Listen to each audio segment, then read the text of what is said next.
Welcome to Comments Podcast, the show where we discuss a variety of topics with your host, Nina. The arrest and subsequent death of George Floyd has initiated a wave of fury with Black Lives Matter protests taking place all over the world, and this is including UK.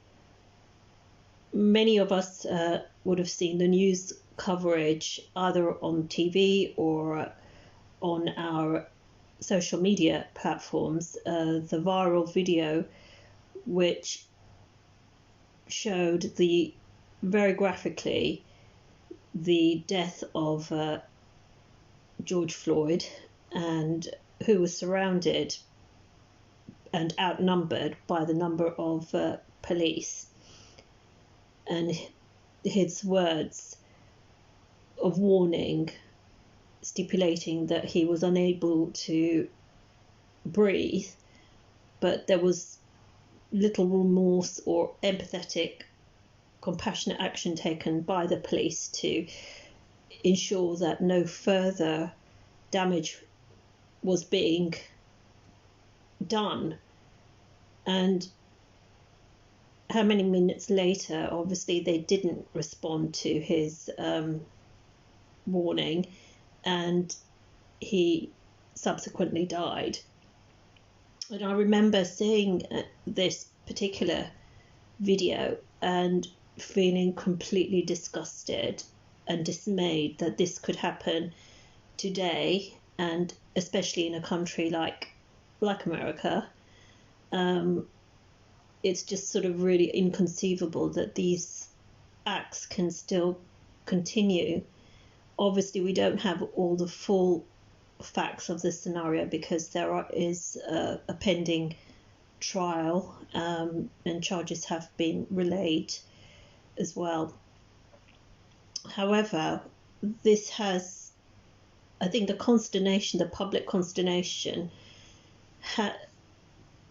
has ignited and revived the Black Lives Matter movement, and protests have been taking place all over the world in the last week or so in support of the death of George Floyd, who's an African American man.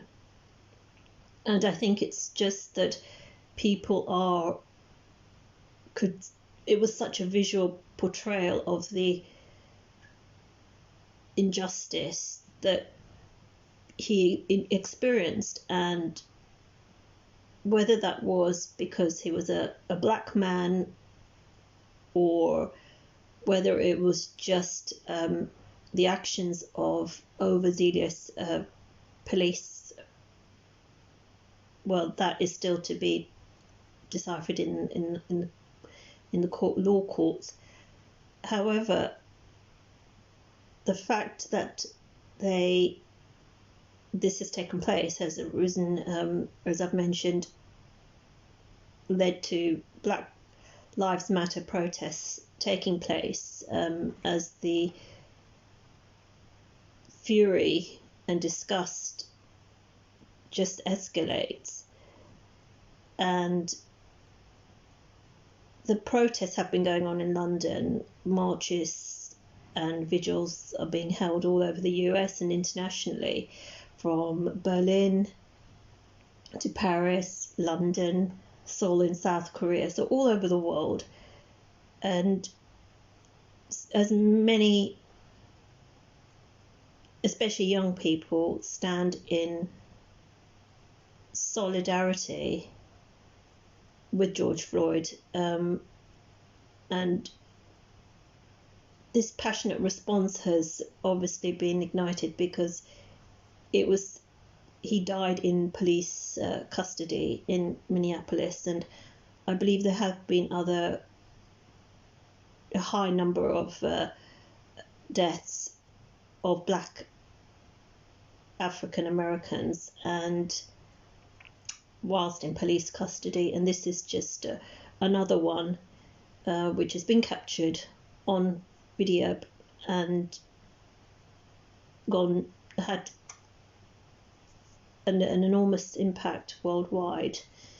There are obviously, in the background of the coronavirus and the easing of lockdown restrictions in many countries now, since many of us are out of the peak, there will be discussions on the implications of and sanity, really, of calling a mass march in the middle of a pandemic, especially in city centres and large urban areas like London.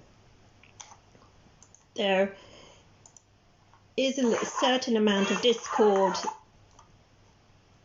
regarding this, and consternation is arising because there is, initially, whilst the demonstrations were taking place in Hyde Park, with all the normal features of, marches, of chanting and mass speeches, social distancing was still being exercised. However, over the weekend, thousands have converged into the city centre, and it's very, very difficult to exercise or implement social distancing, even by the organisers, who have been distributing masks and gloves to the protesters. But again, the dichotomy is the freedom of speech, and the right to protest. And this is a subject area which is,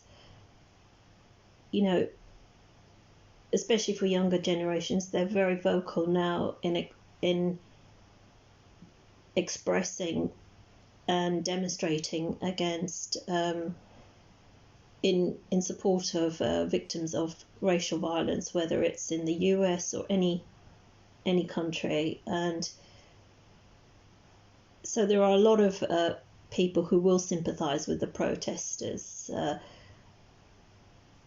and I have to admit I am one of them. But this is still, there is, as I said, this slight anxiety. Will this lead to a proliferation of the spread of the coronavirus and perhaps an eventual second necessity for a second lockdown? One thing that has been controversial is in Bristol, Black Lives Matter's protesters toppled a 125-year-old statue of a slave trader. This, I feel, was completely justified. This was a statue of Edward Colston, who was a former slave trader, and it is a controversial statue which should never have really been erected, and it was justified that its removal, which has perhaps sparked a bit of debate whether it was the right thing to do, using, but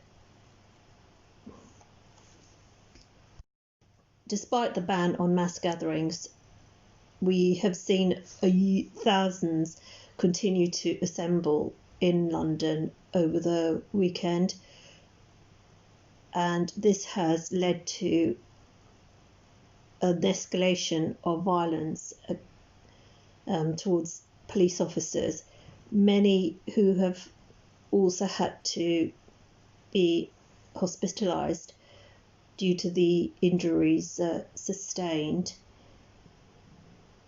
It's violence towards anyone, whether it's a police officer or a protester, is totally unacceptable. But it also detracts from the very core message of the Black Lives Matters protests, which is that we unite and stand in solidarity against racial injustice. I hope that the actions of a very small minority who partake in acts of violence towards the police will decrease, and that the protests can continue to be conducted peacefully and safely, hopefully with social distancing being implemented. Thank you for tuning in to today's episode. You can subscribe to the Comments podcast via iTunes, Spotify, and other major podcast providers.